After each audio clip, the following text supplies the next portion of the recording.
नमस्कार दोस्तों, आपका स्वागत है रुख इनसाइड चैनल पर। आज हम बात करेंगे एक ऐसी किताब की जिसे पढ़कर इंसान अपनी सोच, भविष्य और तकनीक के बारे में बेहद गहराई से सोचने पर मजबूर हो जाता है। जी हाँ, हम बात कर रहे हैं युवाल नोआ हरारी की मशहूर किताब Homo Deus, a brief history of tomorrow. Homo Deus का मतलब है ईश्वर जैसा मानव, यानी ऐसा इंसान जो तकरीबन भगवान जैसी शक्ति रखता हो, जिसमें लेखक ये बताने की कोशिश करते हैं कि अगर इंसान के पास अटूट शक्ति आ जाए तो आगे क्या होगा। आज हम इस किताब को विस्तार से और एकदम आसान भाषा में समझेंगे।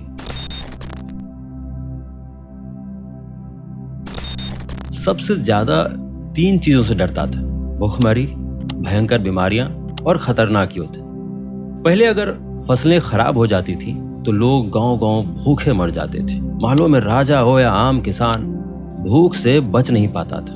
महामारियां जैसे प्लेग, चेचक, फ्लू, ये बीमारी हजारों लाखों लोगों को एक झटके में खत्म कर देती थी। इलाज नहीं था, डॉक्टरी ज्ञान बहुत ही कम था। युद्ध का तो कहना ही क्या, महाराजाओं, देशों और धर्मों के नाम पर खून की नदियां बहती थी। हर पीढ़ी को लगता था कि शायद उनकी जिंदगी बस अब खत्म हो ही जाएगी। पर आज विज्ञान और तकनीक ने इन 3 सबसे बड़ी समस्याओं को बहुत हद तक काबू में कर लिया है। भूखमरी अब बहुत ही कम देशों में मिलती हैं।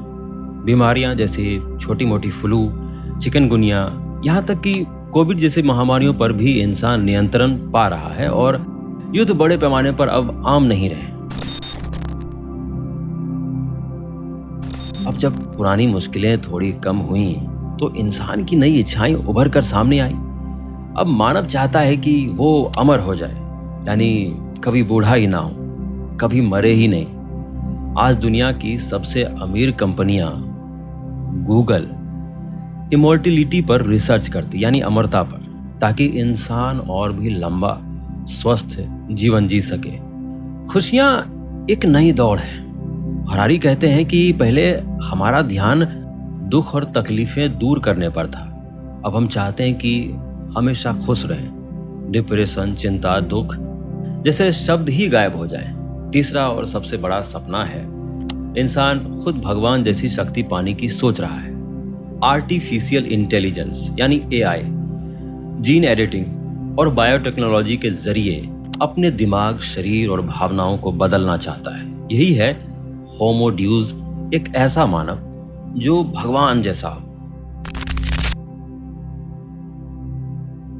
हरारी कहते हैं कि इंसान और जानवरों के बीच सबसे बड़ा फर्क ये रहा है कि इंसान मिलकर काम कर सकता है, ख्याली कहानियों और विश्वासों पर भरोसा कर सकता है। जब हम सोचते हैं कि पैसा असली है, देश की सीमाएं पवित्र हैं या कोई धर्म सच्चा है, तो ये सब हमारी सामूहिक कल्पना से, आपसी विश्वास से चलता है। इस ताकत की वजह से लाखों लोग एक जैसे नियम मान सकते हैं, एक झुंड के नीचे एकजुट हो सकते हैं, बड़ी बड़ी इमारतें, कंपनियां, सरकारें और सेनाएं बना सकते हैं। समस्या ये है कि जैसे जैसे विज्ञान और टेक्नोलॉजी आगे बढ़ रही है, हमारा ध्यान मिथकों, कहानियों या भगवान पर नहीं बल्कि डेटा पर होता जा रहा है। हरारी इसे डेटाइज्म कहकर बुलाते हैं। आज हमारी हर चीज डेटा है। हम क्या खाते हैं, क्या सोचते हैं, किससे बात करते हैं, खरीदी बिक्री, हमारी सेहत, भावनाएं, सब कुछ डेटा बन चुका है।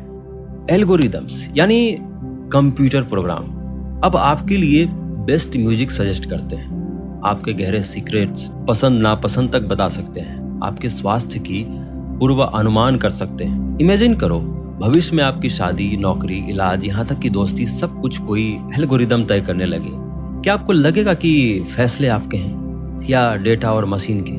हरारी कहते हैं शायद भगवान की जगह अब डेटा ले लेगा और सबसे ताकतवर वो होंगे जिनके पास सबसे ज्यादा गहराई वाला डेटा होगा।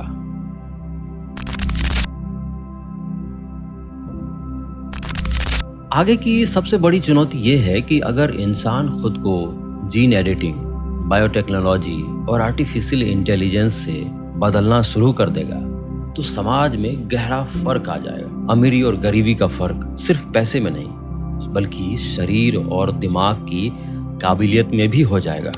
अमीर अपने बच्चों के जीन्स मॉडिफाई करके सुपर इंटेलिजेंट, सुपर फिट बना पाएंगे, जबकि गरीब वैसा नहीं कर पाएंगे। मशीनें इतनी समझदार हो जाएंगी कि आपका हर काम, ड्राइविंग, पढ़ाई, इलाज, जजमेंट सब आपके बिना कर लेंगे। ऐसे में इंसान क्या करेगा?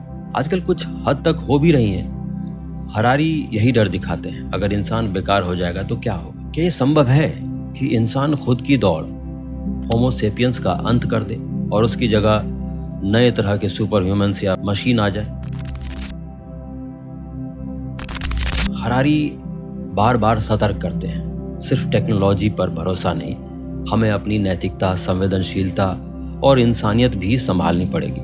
अगर हम एक ऐसी दुनिया बना लेंगे जहां एल्गोरिदम सब फैसले लें और इंसान बस डेटा पॉइंट बनकर रह जाएं, तो आज़ादी, गोपनीयता और व्यक्तिगत पसंद कहाँ जाएंगे? भविष्य उतना ही शानदार है जितनी हमारी बुद्धिमत्ता, संवेदनशीलता और नैतिक सोच। अगला पड़ाव क्या है? जब जॉब्स जाएंगी, क्या सरकार हमें यूनिवर्सल बेसिक इनकम देंगी?